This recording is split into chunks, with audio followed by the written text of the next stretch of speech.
সম্মানিত এলাকাবাসী, সম্মানিত মহল্লাবাসী, আপনারা লাগি নানি খুশির খবর আছে। সুনাফির বাবা আইসন নাইকল গাছর তোলে।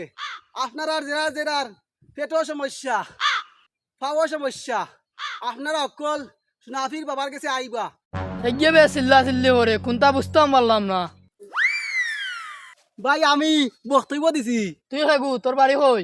আমার নাম পাঙ্গাস, আমার বাড়ি নানি ইন্ডিয়াত। ইনো কিতার লাগি আইছত? ইনো আইছি নানি ই গ্রামের মানুষের চিকিৎসা করার। তুই কিতার চিকিৎসা করস? আমি চিকিৎসা করি না, আমার নানি সোনা বাবাই চিকিৎসা করুন। ভাই তোমার দেখিয়া আমার কাছে লাগে তুমি অসুস্থ রুগী। আচ্ছা ঠিক আছে বুঝলাম, দেখি হসাই আমার কিতা সমস্যা আছে। না না, আমি সমস্যা কইতাম পারতাম নাই। আমি যদি কই নানি বিয়াদবি হয়ে যাব, সোনা বাবাই রাগ করি লাইবা। তোমার সমস্যা সোনা বাবাই কইবা। তুমি নানি নাইকল গাছে তলে যাও। বন্ডর বাচ্চা বন্ড,